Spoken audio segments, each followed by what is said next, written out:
Selamat malam, Bapak, Ibu, dan teman-teman sekalian. Saya Aldi Dharma Satria dari kelas AK 407. Hari ini saya akan mempresentasikan tentang isu-isu internasional terkini dalam akuntansi manajemen. Nah, topik ini itu sangat relevan ya, karena profesi akuntansi manajemen sedang mengalami transformasi besar-besaran akibat perkembangan teknologi, tuntutan sustainability, dan kompleksitas bisnis global. Mari kita mulai dengan melihat latar belakang transformasi ini.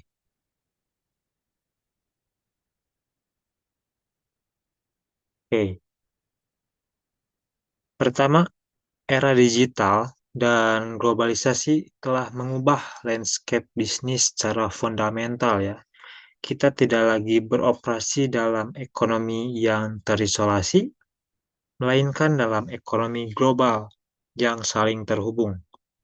Teknologi digital memungkinkan transaksi bisnis berlangsung 24/7 lintas benua, yang menuntut sistem akuntansi manajemen yang dapat beradaptasi dengan kecepatan dan kompleksitas ini. Kedua, stakeholder modern, investor, regulator, konsumen, dan masyarakat menuntut ya transparansi yang lebih tinggi. Mereka tidak hanya ingin tahu tentang kinerja finansial, tetapi juga dampak lingkungannya ya, tanggung jawab sosial, dan tata kelola perusahaan itu sendiri. Jadi ini tuh mengubah cara kita mengukur dan melaporkan kinerja organisasi. Yang ketiga, pandemi COVID-19 telah mempercepat juga ya adopsi teknologi digital secara drastis. Jadi perusahaan yang sebelumnya ragu-ragu mengadopsi teknologi ini tiba-tiba harus beralih ke sistem digital untuk bertahan hidup. Hal ini tidak hanya mengubah cara kerja, tetapi juga prioritas bisnis yang menuju resiliensi dan adaptabilitas. Terakhir, semua faktor ini mendorong evolusi peran akuntan manajemen. Kita tidak lagi hanya sebagai pencatat dan penganalisis data, tetapi berkembang menjadi strategic business partner ya, yang memberikan insight untuk navigasi ketidakpastian bisnis global.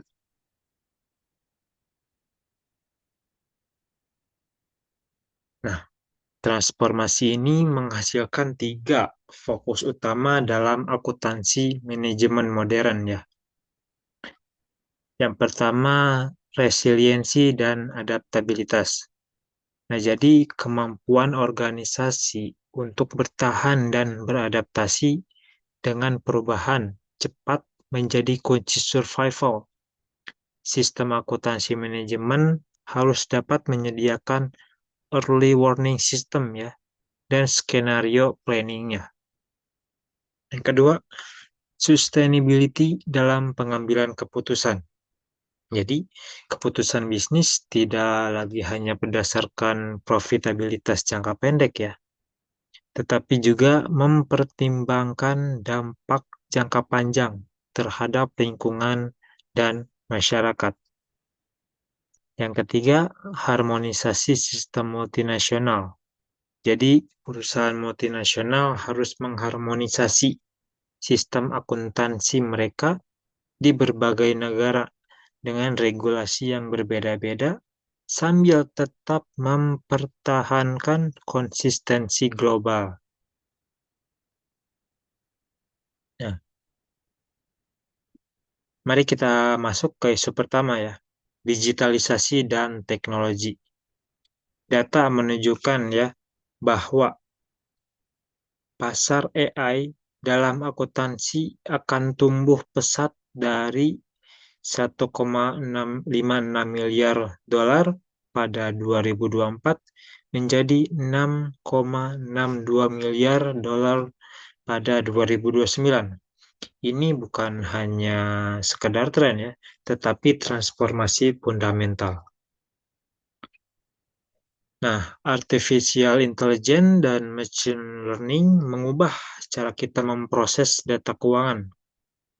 Sistem dapat belajar dari pola historical data untuk memperoleh prediksi dan mengidentifikasi anomali yang mungkin terlewat oleh mata manusia. Lalu, Robotic Process Automation, RPA, yang mengotomatisasi tugas-tugas repetitif ya, seperti data entry, rekonsiliasi, dan pelaporan rutin. Ini membebaskan akuntan ya untuk fokus hanya pada analisis strategis.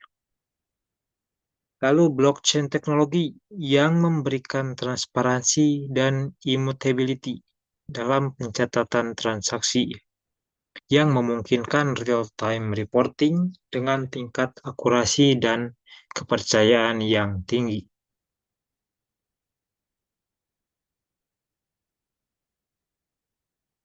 Oke, dalam praktiknya ya, teknologi AI diimplementasikan dalam beberapa area. Ada otomatisasi proses OCR ya, atau Optical Character Recognition yang dapat menangkap data dari ribuan invoice secara otomatis. ChatGPT dan teknologi NLP membantu dalam coding chart of account dengan akurasi yang lebih baik. Bayangkan ya, pekerjaan yang dulu membutuhkan hari, kini bisa diselesaikan dalam hitungan jam saja. Lalu natural language processing. Jadi teknologi ini memungkinkan sistem untuk memahami konteks dari dokumen teks, email, dan komunikasi bisnis, kemudian mengekstrak informasi keuangan yang relevan. Lalu deteksi fraud ya. AI dapat menganalisis jutaan transaksi dalam sekejap mata untuk mendeteksi pola yang tidak biasa. Sistem dapat mengidentifikasi transaksi mencurigakan berdasarkan historical patterns dan behavioral analysis. Lalu ada real-time reporting. Jadi dengan integrasi AI, laporan keuangan dapat dihasilkan secara real-time ya, memungkinkan pengambilan keputusan yang lebih cepat dan juga akurat.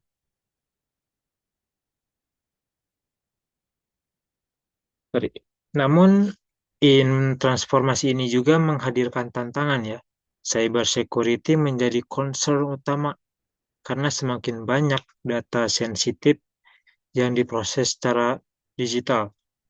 Privacy dan data protection juga harus menjadi prioritas ya. Selain itu, skill set yang dibutuhkan akuntan berubah drastis ya. Kita harus menguasai teknologi, memahami data analitik, dan juga mengembangkan kemampuan interpretasi insight untuk bisnis strategi. Tapi ya, yang lebih penting, human element tetap krusial. Jadi, teknologi adalah tool, tetapi judgment, critical thinking, dan understanding business concern konteks tetap menjadi value yang tidak dapat digantikan oleh mesin. Oke. Isu kedua yang sangat kritikal adalah sustainability dan ESG reporting. Jadi ESG bukan lagi nice to have, tetapi bisnis imperatif.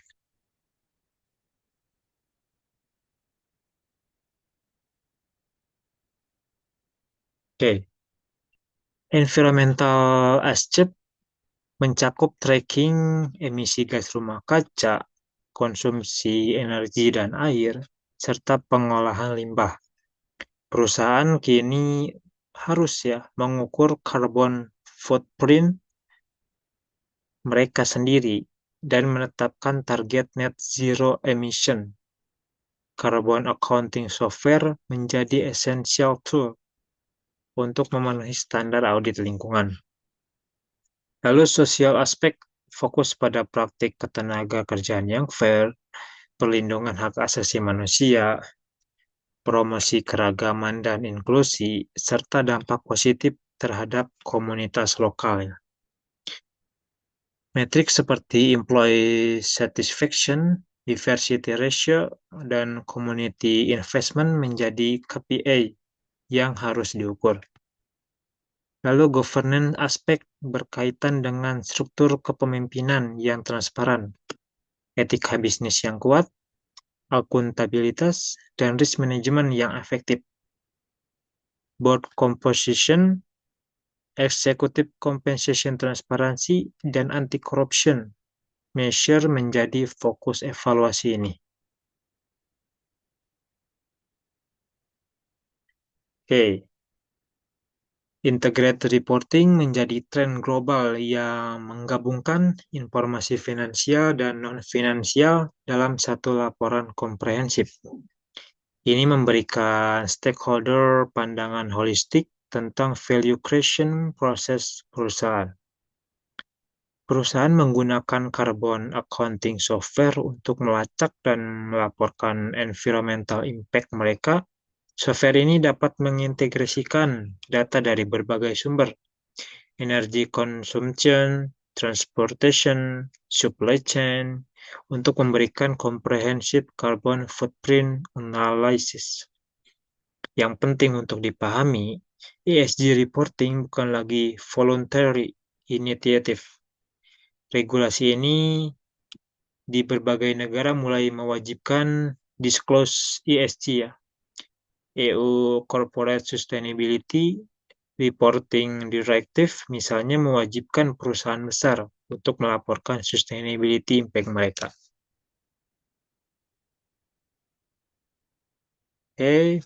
Tantangan terbesar dalam ESG reporting adalah lack of standardization.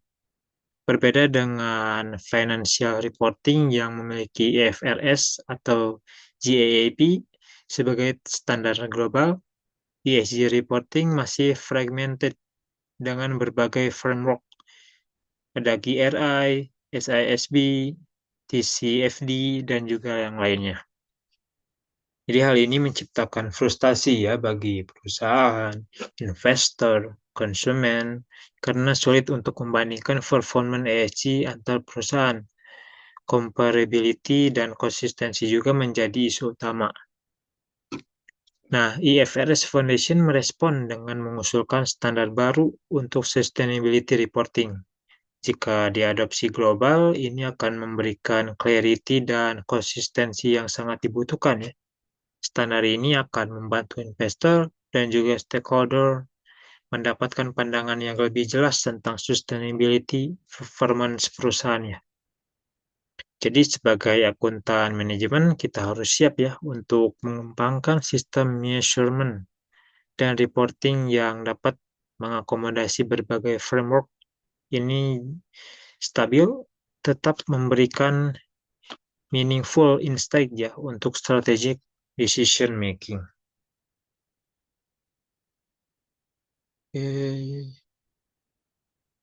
Isu ketiga yang sangat kompleks adalah transfer pricing. Dalam era digital ekonomi, digital transformation telah mengubah fundamental cara perusahaan multinasional beroperasi dan menciptakan value ya.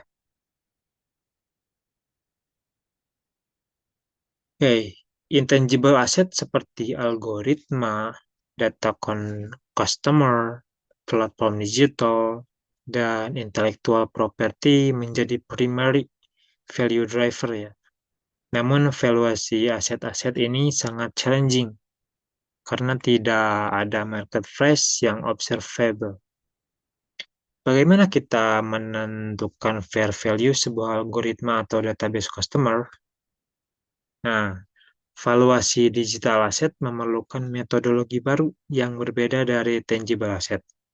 Traditional approach seperti cost approach, market approach, atau income approach harus diadaptasi untuk karakteristik unik digital asset yang often tidak memiliki comparable transaction. Lalu substance over from principle juga menjadi fokus otoritas pajak global ya. Mereka tidak lagi hanya melihat legal structure, tetapi economic, sustainable, dan transaksinya. Jadi OECD telah mengeluarkan game-changing regulation melalui Pilar 1 dan Pilar 2.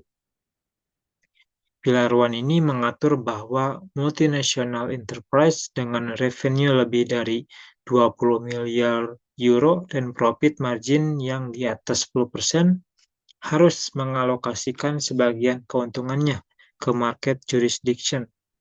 Jadi ya mana negara-negara di mana mereka memiliki user atau customer ya, bukan hanya di mana mereka beroperasi secara fisiknya.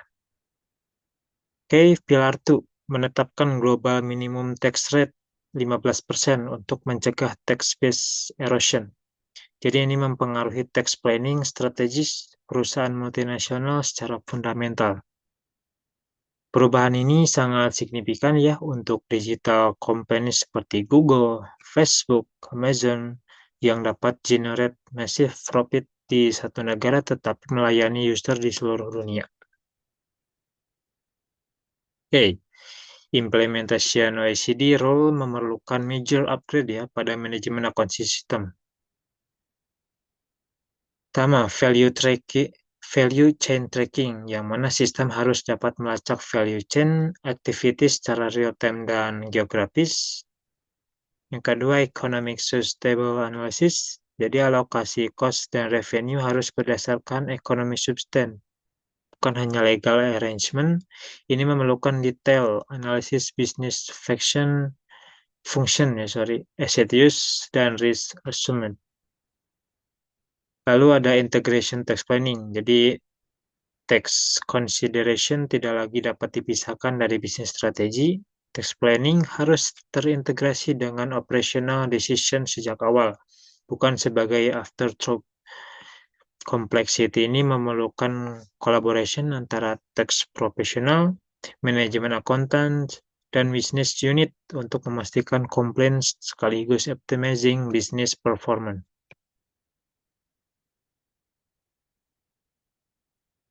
Oke. Nah, dari pembahasan tadi kita dapat menyimpulkan ya, bahwa profesi akuntansi manajemen sedang mengalami transformasi fundamental yang didorong oleh 3 faktor utama.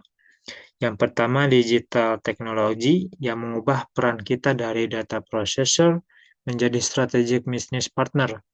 AI dan automation handle routine test, sementara kita fokus pada analysis, interpretation, dan strategic recommendation. Lalu ESG reporting, jadi mengubah paradigma measurement dari purely financial ke holistic value creation yang mencakup environmental dan social impact. Integrated reporting menjadi new standar ya. Lalu transfer pricing complexity, ya, jadi dalam digital economy menuntut understanding yang mendalam tentang value creation, mechanism, dan global tax compliance requirement. Nah, evolusi profesi ini menghasilkan 3 core kompetisi baru ya, yang harus kita kuasai. Yang pertama, teknologi proficiency, jadi kemampuan menggunakan dan mengintegrasikan AI, machine learning, dan advanced analytics dalam daily work. Kita harus kompatibel ya dengan teknologi sebagai enabler. Lalu sustainability awareness, jadi deep understanding tentang ESG frameworks, sustainability metric, dan integrated reporting, kemampuan mengukur dan melaporkan non-financial performance menjadi critical skill. Nah, global tax compliance, knowledge tentang international tax regulation, transfer pricing rule, dan cross-border compliance requirement. Digital economy membutuhkan global perspektif dalam tax planning. Nah, looking forward ya, akuntan manajemen akan berperan lebih strategis dan holistik. Jadi kita akan menjadi strategic advisor yang memberikan insight untuk business transformation.